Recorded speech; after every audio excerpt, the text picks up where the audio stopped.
Good afternoon, everyone. My name is Jamal Jones. I'm the program manager with the CIE, and welcome to Conversations in Innovation, a monthly discussion series where business leaders share their personal journeys and give insight on innovations and trends from their respective industries.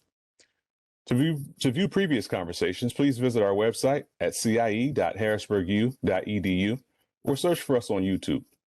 Now I will turn the program over to today's moderator, CIE Director, J.J. Moen. Thank you, Jamal, and welcome to another edition of Conversations in Innovation. Like Jamal said, these conversations have been bringing together innovative leaders from various industries to share their wisdom and outlook. And it has been gaining audience since we first started several months back, and we went through an crazy pandemic times together. So welcome to all the new listeners joining us for the first time. Also, thank you to our repeat listeners, including the people staying late or getting up early from India, South America, wherever you're joining us from. The CIE's mission is to empower innovators to build successful ventures. Within that, we have a unique focus in bringing more women and underrepresented minorities into entrepreneurship. So it's really exciting to have an all-women panel today to talk about, from my perspective, the most timely and relevant topic that everybody is living through, wellness. So it's my privilege to welcome Bridget Sullivan from Wellable Labs, Bria Griffin from Sprout Wellness, and Jenny Carrillo from Vitality Group. So I'd like to start with a question around their background, their current role, and how they reached there, because many of our listeners are very curious about the journeys, the challenges. So tell us a little bit about your background and your role, and I'll probably go in that same lineup as I started with the name. So Bridget, why don't you kick off by telling us your current role at Wellable and what was your journey like? Of course. Thank you so much, Jay. My name is Bridget Sullivan. I am the director of Wellable Labs, which is Wellable's thought leadership group. At Wellable, we really focus our work on how we can optimize best practices in the workforce, and especially employee well-being. So I'm so excited to be here today. From my background, I have always been in the wellness space. I started out as a health coach doing a lot of nutrition and education, and mindfulness. And I kind of shifted gears to look at more behavioral health, whether it was smoking cessation, diabetes prevention, alcohol, and other substance use.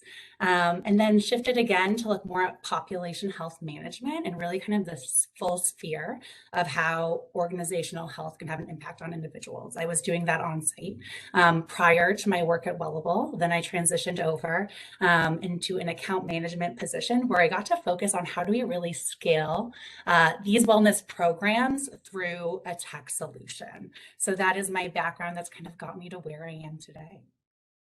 Very cool. So, thanks for joining. Bria, same question. Perfect. Thank you. Hi, everyone. I'm Bria Giffen. I'm the head of sales at Sprout Wellness Solutions. I've been with the company since the very beginning, so have grown it from a tiny little company operating out of someone's closet to a big global company. My background is I was a professional student for a while. I have a degree in neuroscience. I did a lot of research in that area. I have a master's in health promotion. My plan was to go to medical school, but all of this was happening kind of during the rise of social media and Facebook and everyone having their iPhones. And I just thought to myself, I want to go to medical school to kind of focus on public health.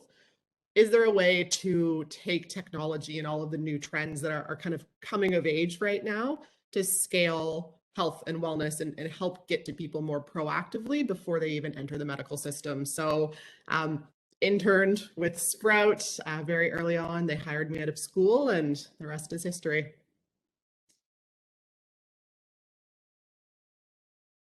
So before I jump to Jenny, quick question, Bria, which I wanted to ask Bridget also. Where is Sprout based and where are you now physically located? Yeah, Sprout we're a Canadian company actually, so we're headquartered in Toronto. We always had another location in Vancouver, but I think, and we operated globally. We have clients around the world that we're servicing from those places. But once the pandemic hit, we all went remote. We are still remote. So I am in Eastern Canada right now, a place called New Brunswick, which is right above the state of Maine, for those of you who don't know. Cool. So yeah, so as I was saying before, not only our audience, but our panel is also going global. So that's great. Welcome, and thanks for joining the panel. So Jenny, same question, a little bit about your role and your background, and also, where are you physically and where's the company located? Sure. Hi, my name is Jenny Carrillo. Delighted to be with you all today.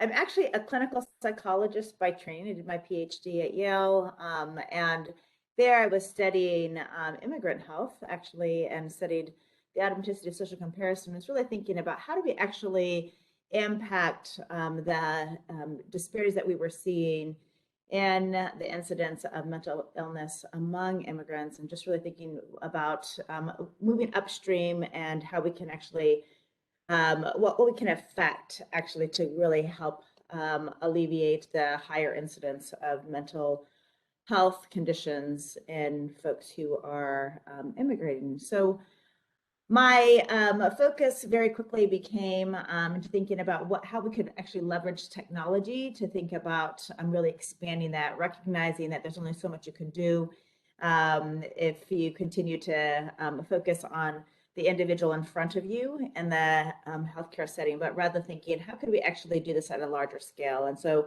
really thinking of technology as the enabler, I became quite intrigued by thinking about this intersection between healthcare and technology. So was in telehealth for a number of years with Amwell, and now am at Vitality Group. What I appreciate about what Vitality is really focused on is really thinking about how do you actually affect change in people's behavior in the earlier stage, rather than once they are necessarily already have a diagnosis or some kind of chronic condition, but really thinking about how do you engage the individual in caring more proactively about their health and wellness.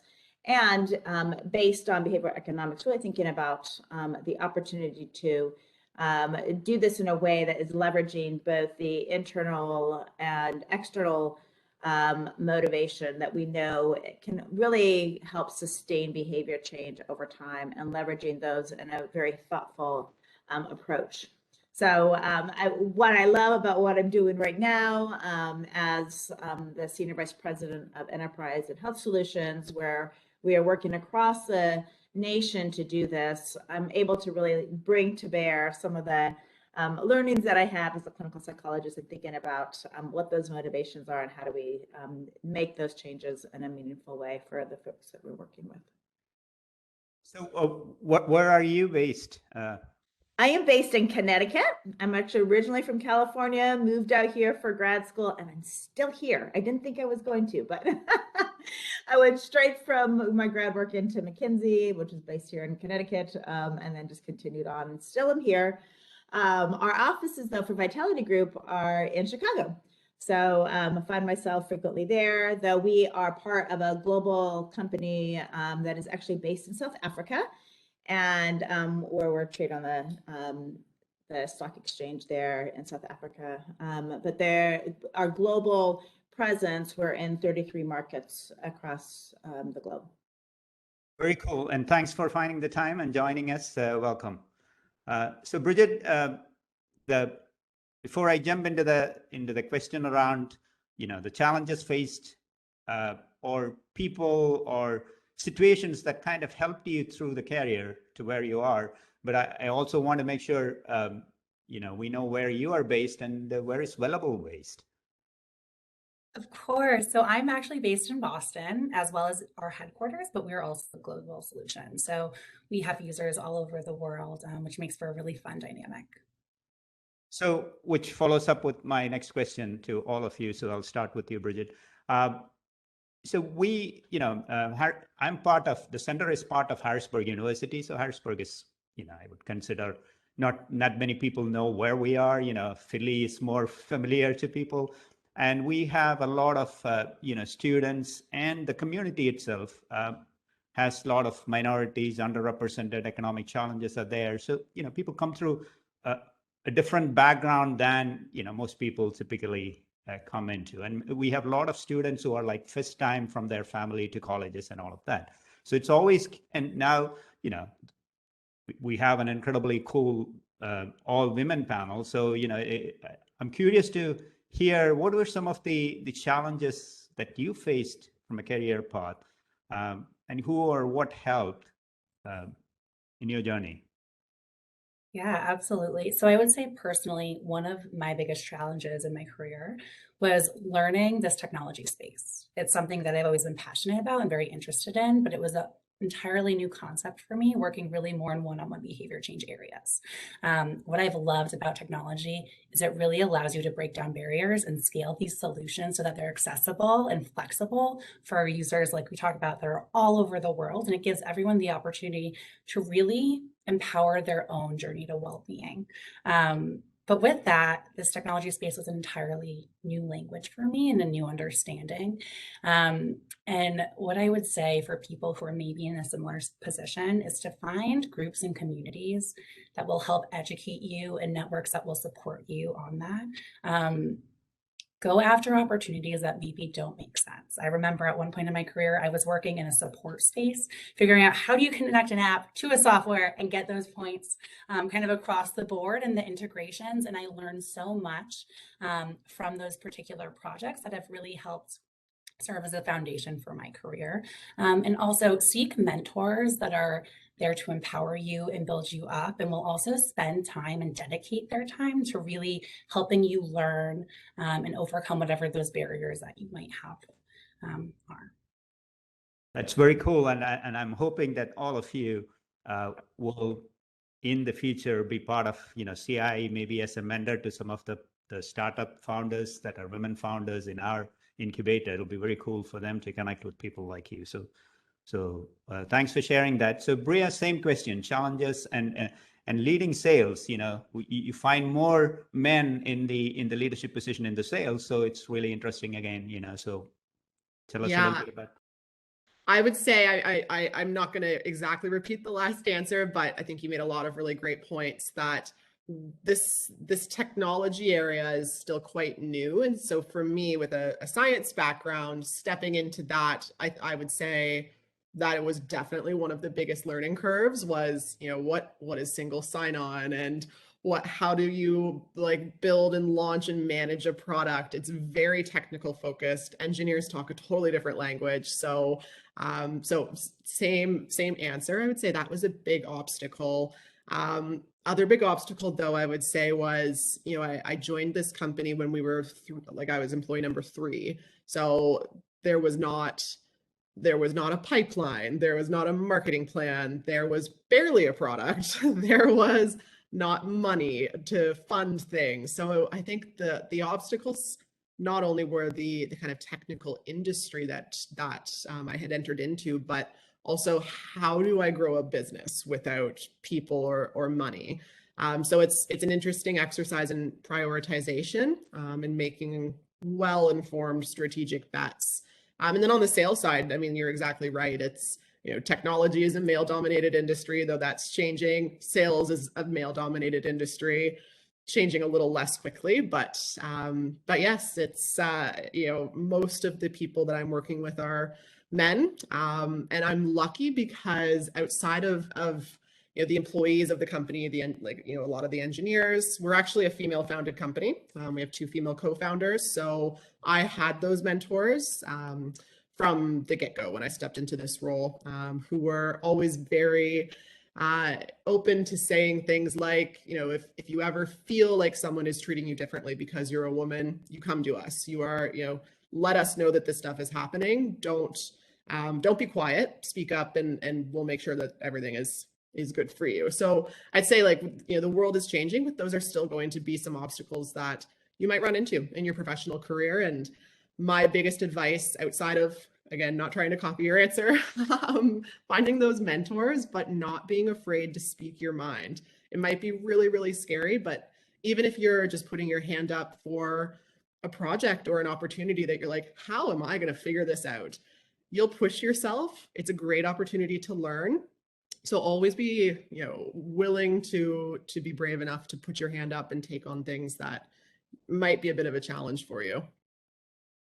Well, thanks, Priya. And I want to also say that it's not so much copying, it's re-emphasizing, because certain points, it's good that, if you also feel that, because it collectively, that sharing of wisdom re-emphasizes those points for our audience, right? For the young graduates who are just starting their career out.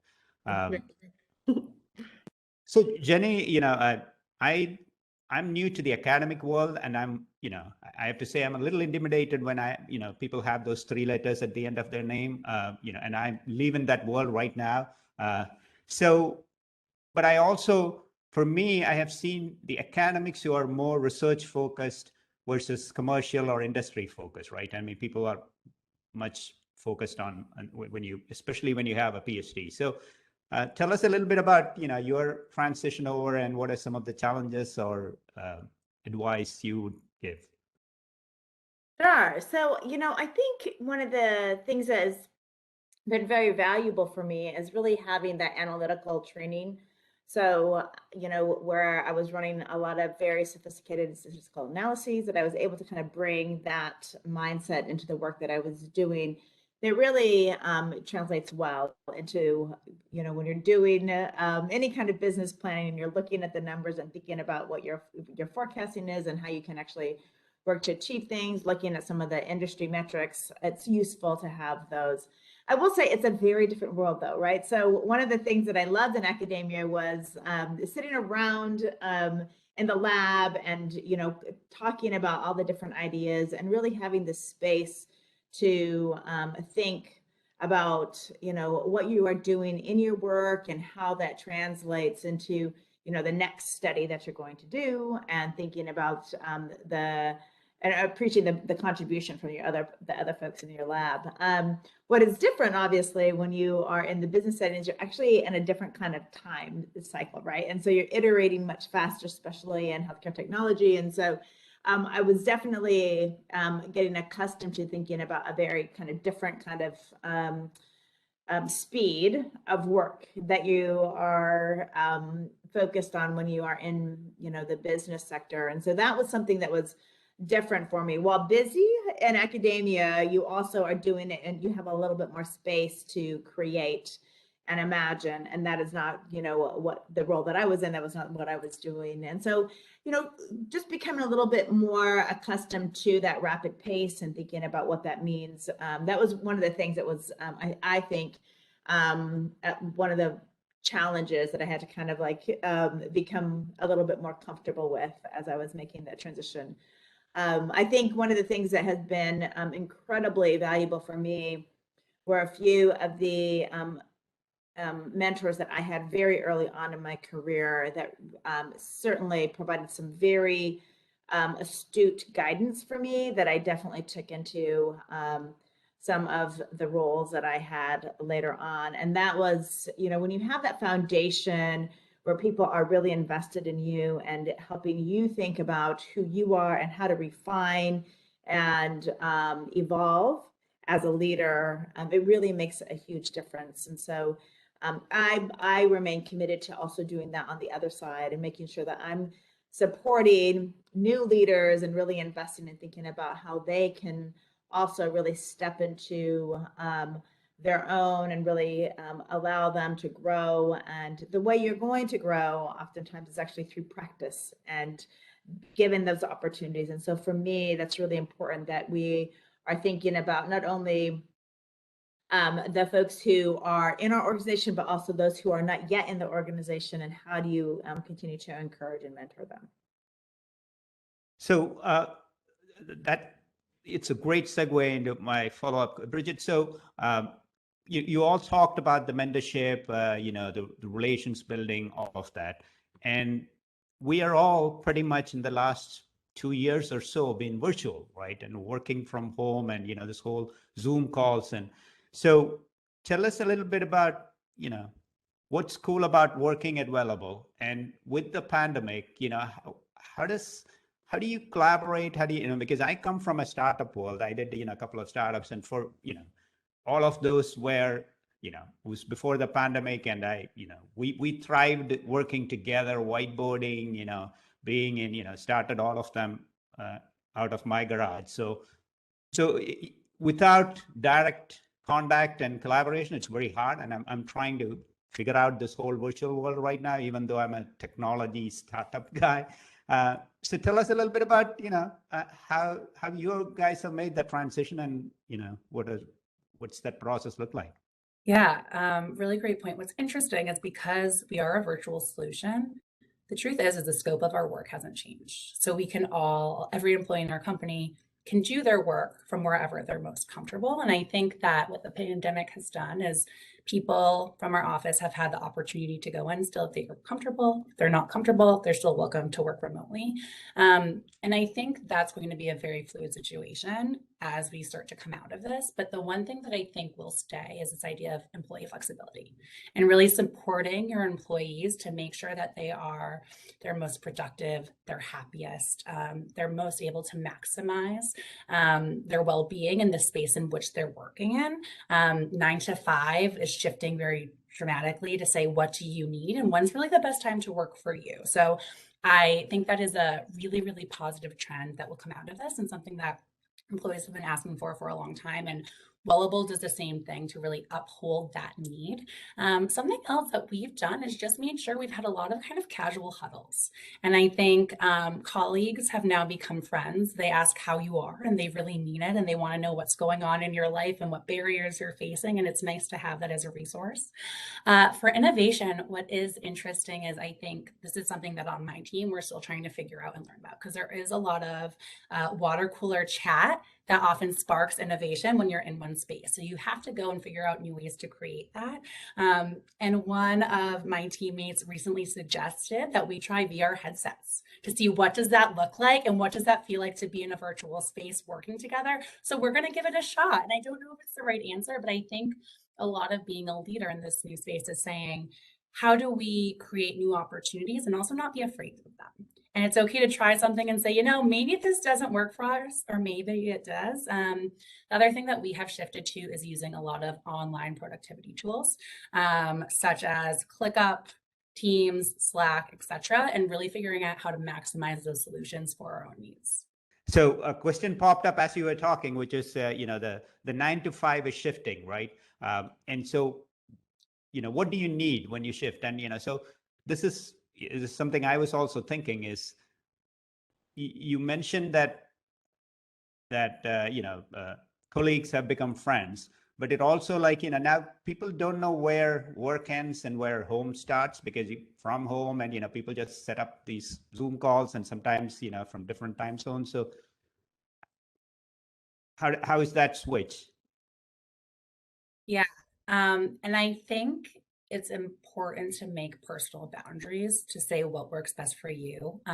This may be an unpopular opinion, but I think that when you are constantly striving for this idea of work-life balance, you're separating them. And the truth is that we're holistic, our lives are holistic, and everything starts to kind of overlap. But if you as an individual are able to say, these are really my primary hours for working, this works for me, and these are the hours that I want to disconnect and be with my friends or be with my family, as long as you're able to create guidelines that feel as though they're supportive of your entire well-being, you're not getting burnt out, I think that's okay, and I think that's healthy. I also think it's an employer's job to work with an employee to figure out what those are, and then also respect them. A lot of employers have done very cool things where maybe they don't have emails sent out after certain hours, or maybe they have every Friday off to make sure employees are finding that balance. And I think that the best answer is the one that works for your organization and your culture. So there's not a universal Band-Aid or fix, but really kind of leaning into this idea of flexibility, personalization, relationship building, because it's easier for employees to ask for what they need when they feel as though there's trust in that relationship, and then moving forward from a place of empathy. So Bria, the same question, right? The whole virtual world, and especially sales, Mhm. at least I still feel like, sales is something you do in person. And if you don't make that contact. So how has that transitioned over? And what's some of the tools or innovations that you have started using or Yeah. figuring out? Yeah, I think for us it was really similar as well at Sprout. We were already a virtual solution. We were already very tech forward. So before the pandemic, we always had this kind of flexible idea of work. We of course had an office, people could come, they could congregate. We even had, core hours, but someone could come at 10 a.m. and leave at 2 p.m. to pick up their kid and then finish work later in the night, right? It's almost this shift to like everything is shifting to personalized something, right? Personalized medicine, personalized marketing on Instagram. It's almost like this is shifting to personalized work as well. And you always hear people talk about how the pandemic is really affecting work-life balance, but I think for a while we've really been more in a life-work balance. So for me, that's how I look at it. And exactly what Bridget said. You carve out hours that work for you. You put time, block it off in your calendar. Do not book me in meetings here. Clients can't do it. Your colleagues can't do it. This is when I'm walking my dog. This is when I'm going to the gym. This is, I have an important family thing now. And that trust from your employer that you're going to get things done, whether it's at 7 a.m. or 7 p.m., is just something that has to go. It has to be part of the employee-employer relationship going forward. And I think, if I feel like sometimes we all have to think about some of the silver linings of the pandemic, or else it just gets a little too heavy. I think that's one of the silver linings, is that we've pushed employers to say, okay, you have to trust your employees now. You have to give them a bit more flexibility. It's, we've been doing the whole Monday to Friday thing since Henry Ford actually, made the weekend a concept 100 years ago. That wasn't a concept before. And so I think it takes something like this, like a shift in the market, for employers to start thinking, in order to remain competitive, in order to get the best employees and in order to keep the best employees, I have to think a little bit differently. I have to shift and maybe be uncomfortable for a little bit, to allow people to live and work the way that we're doing in 2020, right? I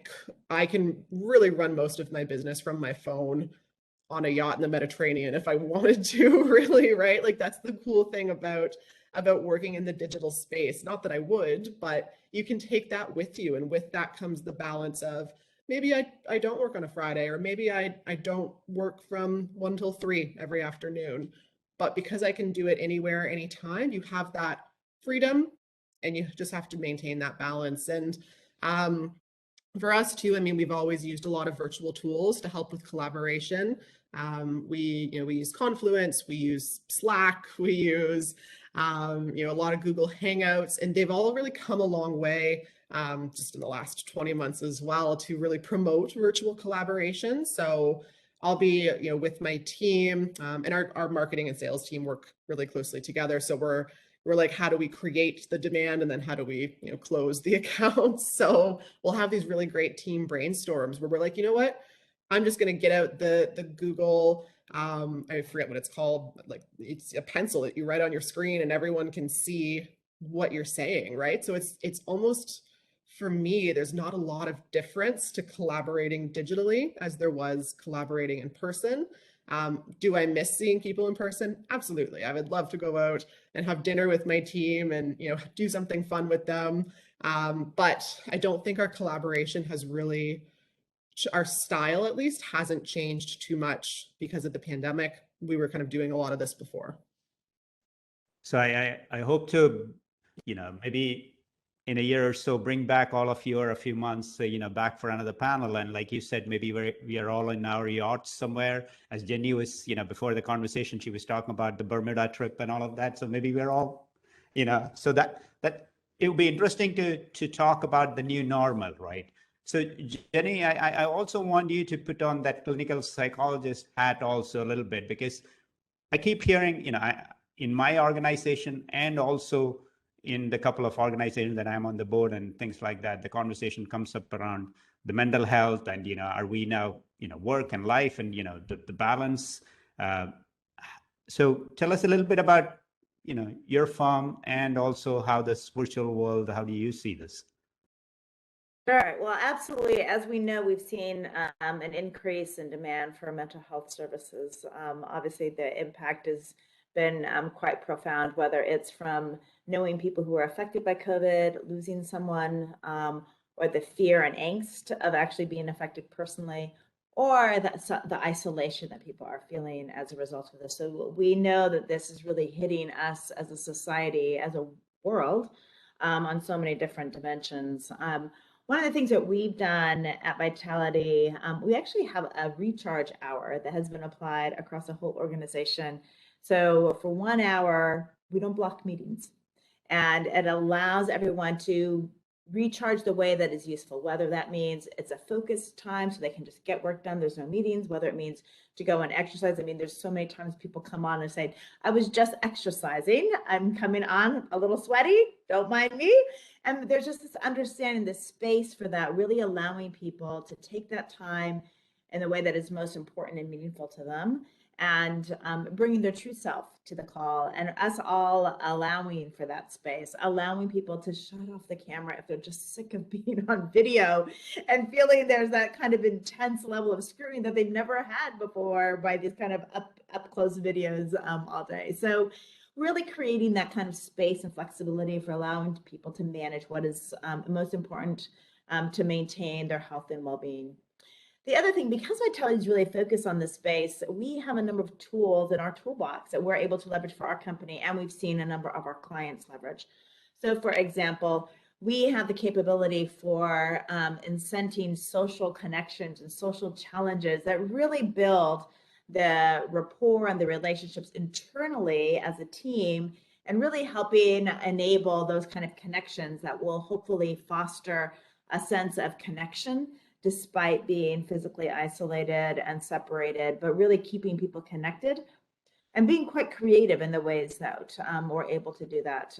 Creating different kind of incentives for taking care of yourself. So our platform allows an organization to not only offer those social challenges, but also to incent for taking some time to meditate, or taking some time to go and exercise, to take some time to build some healthy eating habits. So all of those things, our platform allows the organization to provide incentives that really are building those healthy behaviors and sustaining them hopefully over time. And so by empowering the organizations to do that, we're seeing folks really being quite flexible and creative in the ways that they're doing that, and seeing some really important health outcomes that are, whether it's the reduction in cost of care, the increase in leveraging the services that they are offering, or in some cases, we see those people who are most engaged are actually less susceptible to not only chronic conditions, but also less susceptible to infectious diseases, which is so important at this particular moment in time.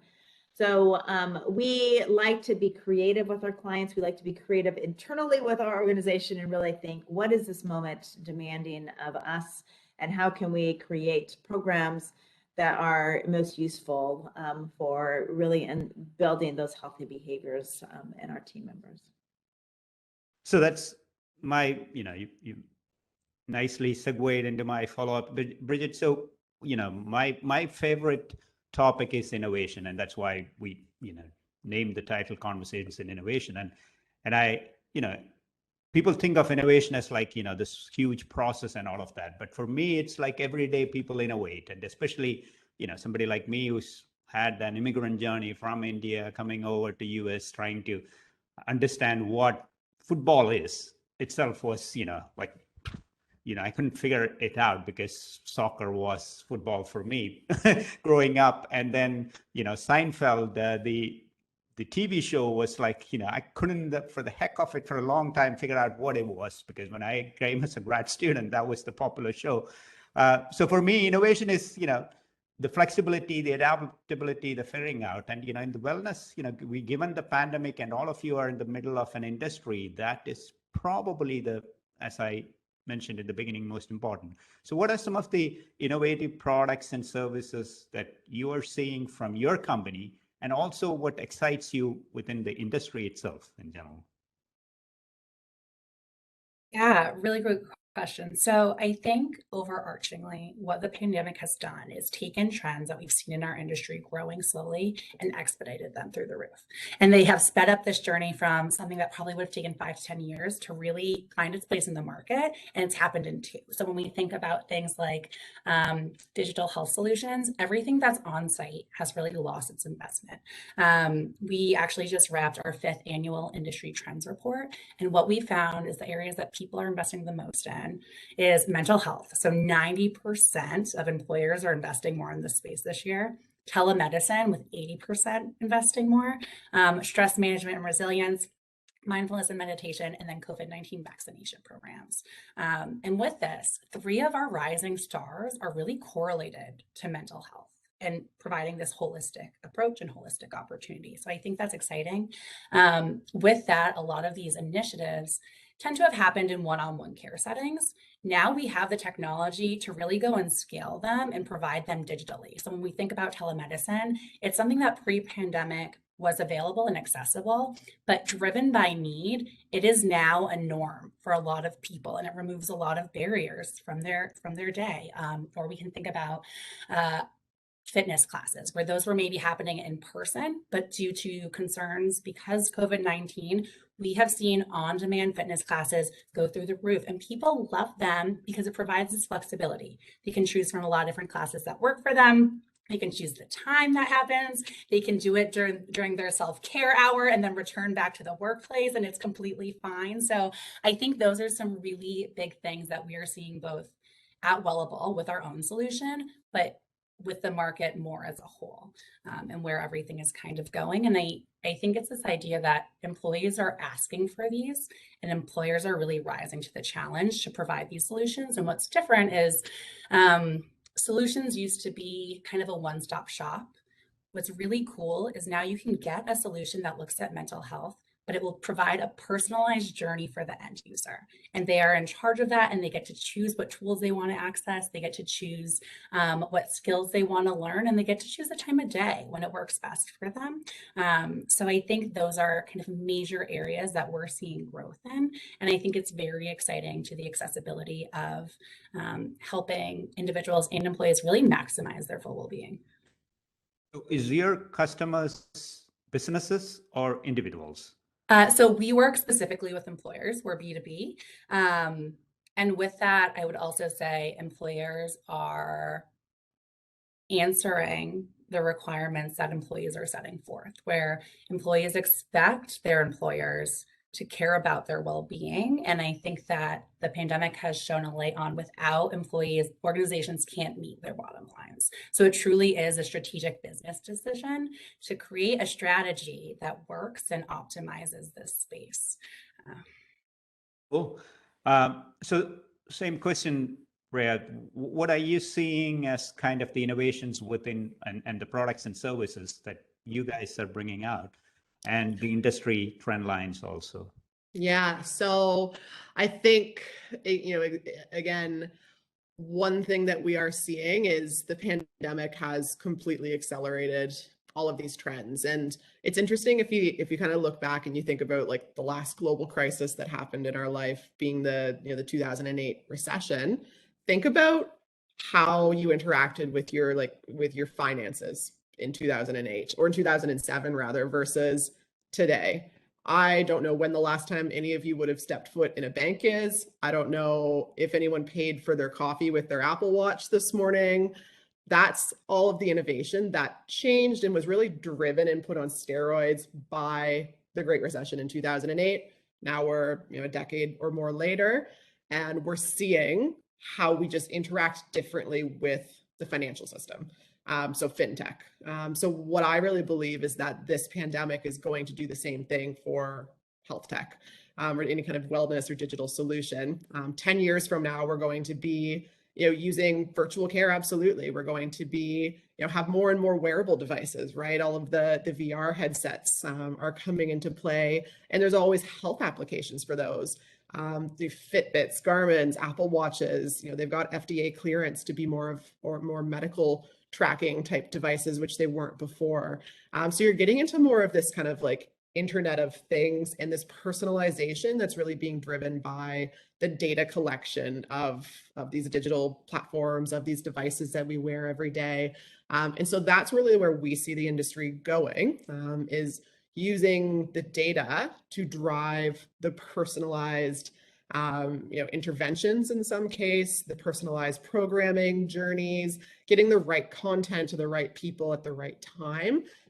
So that's all, I think it's something that we all just expect these days, but that's something that has to be driven by a large amount of data collected over a large amount of time, now coming together to drive those personalized interventions and experiences that users want. So personalization is a huge one. Of course, that kind of goes hand in hand with machine learning and artificial intelligence. So not just personalization at the get-go, but personalization as things change and your goals change and your needs change, or maybe you bought a house and you need some financial wellness help, or you're planning to start a family or retire. Those kinds of things that help get you what you need in the moment are all obviously based on a type of machine learning.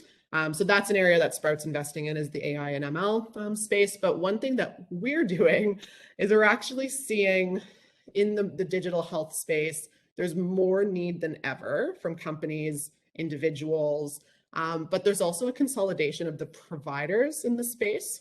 So there's a lot of acquisitions happening. There's a lot of companies coming together.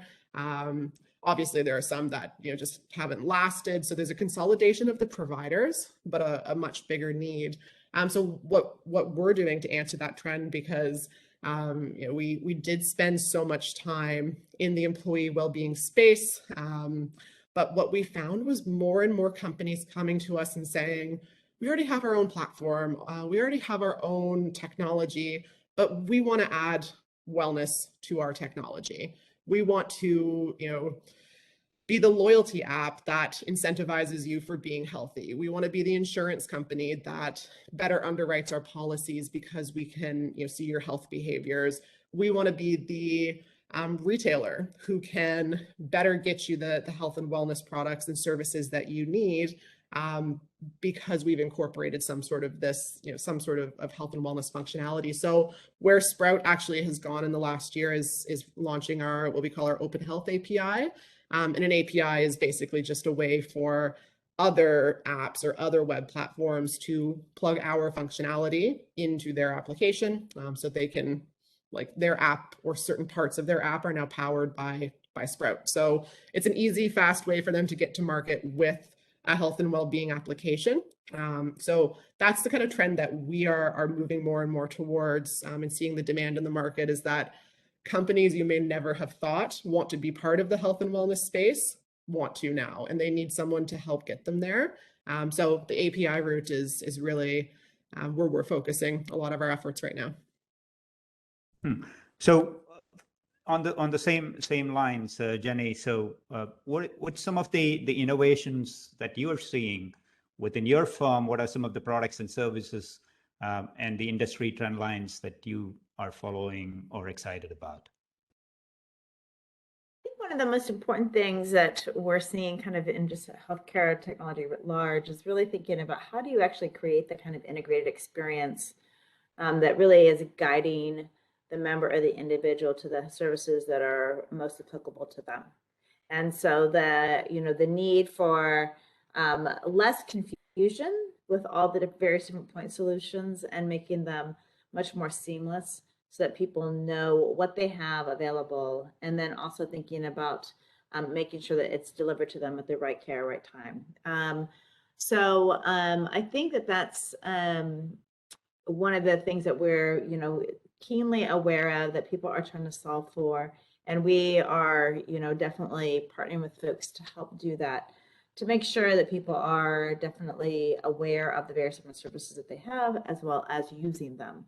And I think that's another thing, if you're thinking a little bit further upstream, we know that it's not only about providing all those services, but it's actually getting them engaged.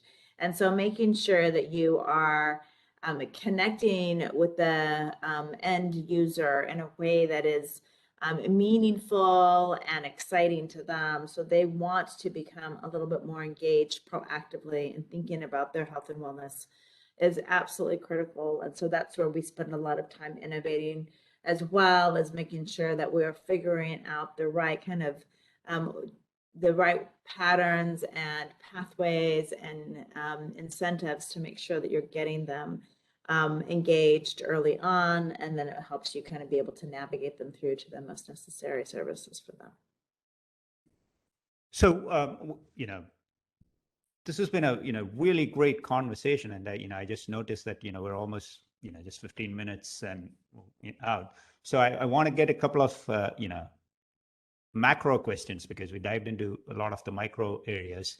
So Bridget, if somebody, a student newly graduating, wants to get a job with you guys, what are the skill set that you look for? What does the hiring process look like?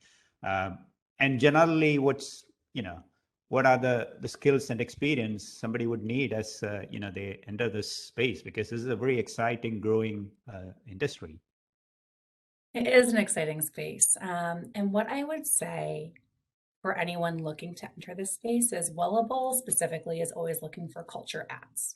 So we are looking for someone that is able to represent their value in a way that's different and really bring something new to our company, whether that is perspective, lens, education, background, experience. So there is no checklist, I would say, that a candidate has to have, but I think being really thoughtful and reflecting on what is that thing that makes you really special is important prior to going into any interview. We list all of our jobs online. And then from there, we actually tend to have applicants complete a series of assignments always, just to make sure they would be a good qualified candidate for a position. From there, you meet with a series of members on our team just to get a really good sense for kind of who you are, what you're bringing to the table. And we hope that everyone that works for us is able to bring their full and authentic self. That's really important. And then once again, going back to this idea of, is it a space you're passionate about? Is it an area you want to learn? Yes, we're a wellness company, but we're really a tech solution. And is that something that you're kind of aware of and excited about, and a place you see your career going? So I would say that is kind of my biggest advice. I would also say, if you are able to get in contact with anyone at an organization through something like LinkedIn or find their email, sending along a personal note, just because there are always so many applications, is really helpful to help kind of flag your information and make sure that it's getting seen and it stands out. Do you guys hire interns? And if so, are they virtual or in person? Really great question.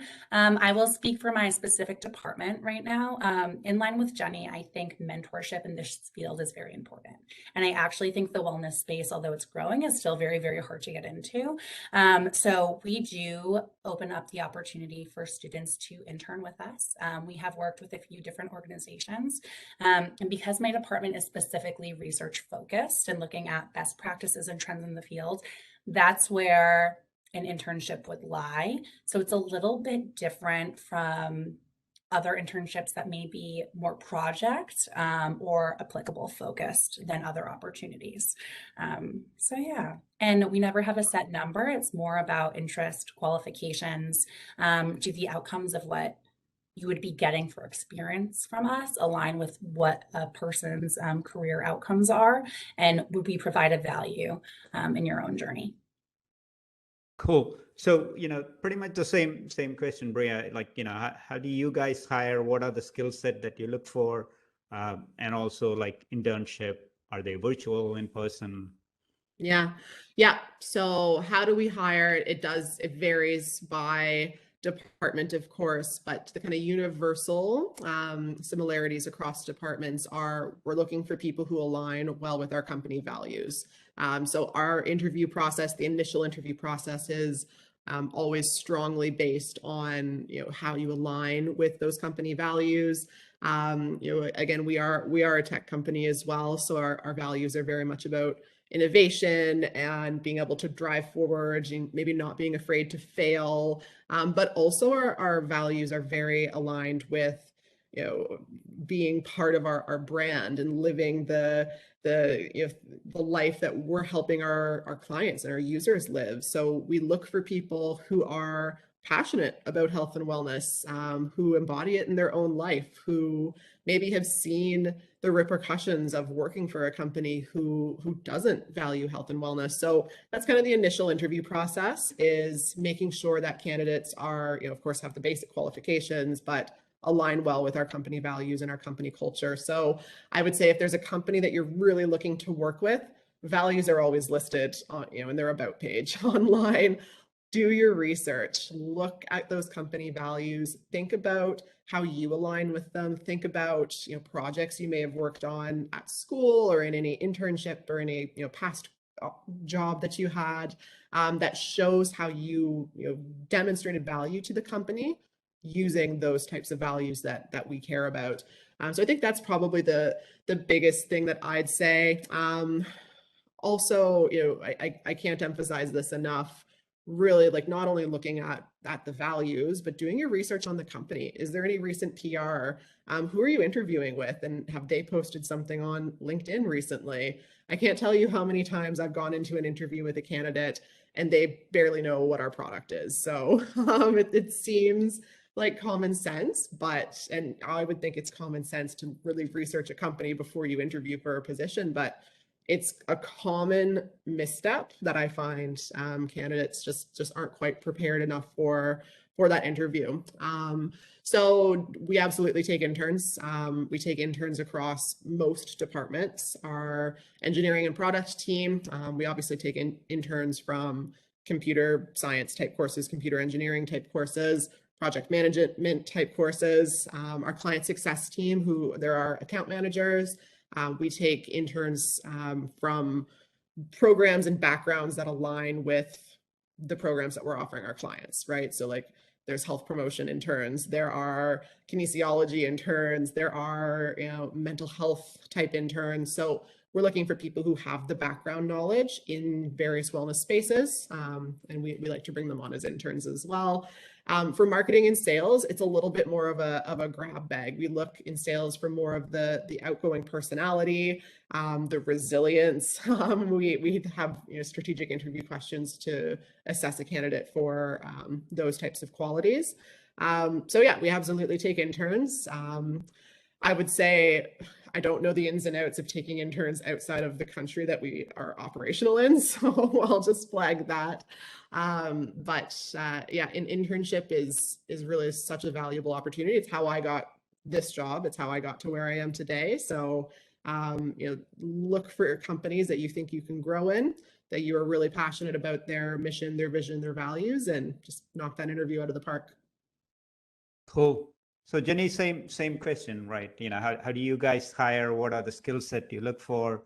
What's the skill set the student should be preparing for, long-term future in this industry?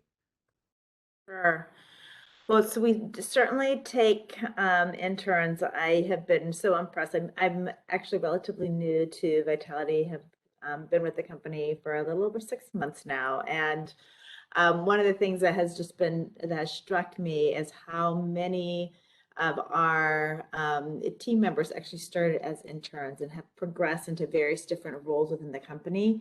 And so that's something I also find particularly exciting about the way Vitality really works with our team members to make sure that they have the opportunities to advance and grow within the organization, move around, and get to experience different aspects of the organization, making sure they're fitting into the space that really speaks to them and help them grow. So that's been something that I really am appreciating about our particular organization. And so we certainly welcome folks to apply for internships, as well as some of our entry-level positions. We oftentimes love to have seen a number of folks who are coming out of college starting in our customer service area, which really helps them become familiar with our product, as well as enables them to get a true understanding of what that client perspective is, the customer, the end user, and become familiar with the needs and concerns that they are facing. So that's one of the paths that we see as a very common path, and then helping them then from there, really based on who they are and what their interests are and their skill sets are, kind of helping them then further within the organization.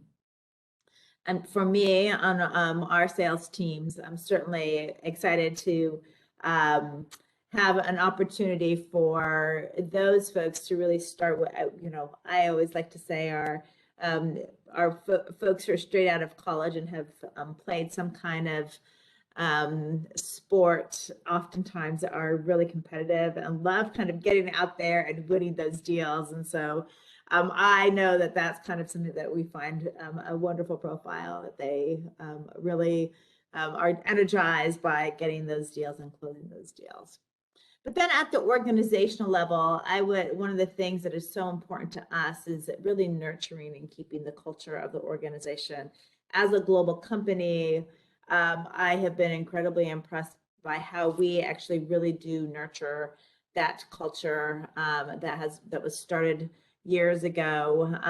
We've been around for well over 20 years, and that has been nurtured back in South Africa, where we first began, and then as we've grown in the US, continues to be nurtured. And so there's a lot of thought put into that, making sure that we are really committed to the growth of our individual members, that we create a culture of respect and learning, and the diversity that is represented across our organization is also quite remarkable and really speaks to the value and that we have, where we understand there is truly wisdom from the various different perspectives and lens and experiences that people have. And we like to really leverage that as we continue to evolve as an organization. And so that is really ingrained within the culture of our organization, and something that really speaks to me as a leader, and I have continued to find exciting in our organization.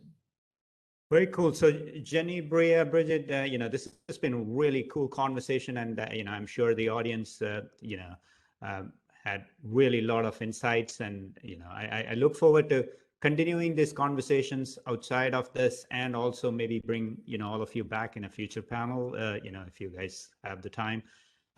So thanks again. And I just want to give a last word, maybe 30 seconds or so from each of you because pretty much everybody is living through the pandemic, and it's what's called an unknown, right? I mean, it's the black swan event of our times. And so what's the one, advice that you would give others who are, trying to manage their departments, their groups, their, the companies, whatever it is? So, Bridget, start with you. Yeah, I would say actually to give yourself some grace. I think this space is new for everyone, and it has been a huge transition, and to try things and to listen and to learn and to read and to learn more and say, how can we do this better, is a really healthy space to come in from. But also know, if you try a new version of a meeting or a new online productivity tool and it doesn't work, it's okay to say we're going to pivot, and to know that pivoting and flexibility is all welcome and allowed, and ultimately will make for a stronger team cohesion, a better product, a better employee experience, and ultimately help you as a leader. Thank you. Bria. Yeah, I'd say it's okay to not feel okay. We are all not feeling okay right now, especially like 2 years in with all of these new lockdowns coming, et cetera, et cetera. So I would just say be kind to people, to your team. I think that empathy goes a really long way, and will be returned to you as well. And then I always say to my team, and it's been really helpful for us, to treat how you're feeling mentally like a physical ailment. If you need to take a day to just go lie down and be with yourself, doesn't matter if you're sick or not, just give people the flexibility to take care of all parts of themselves. Thanks, Jenny. Find your joy. I think the more we're able to kind of anchor to that space that really feeds us and enables us to open up and be our true authentic selves, the stronger we are as individuals, the stronger we are collectively, and the stronger we are as a community. So the more we can anchor to that, the greater space we have to really be our best selves. Great advice. And so happy holidays to you and your family, and Merry Christmas and Happy New Year. So let's all of the things that you just shared at the end, I think is probably important and something to keep in mind for the everybody who is listening in as we go through the holidays and step into 2022, which hopefully is going to be better than 21. So thanks again. Bye all. Thank you.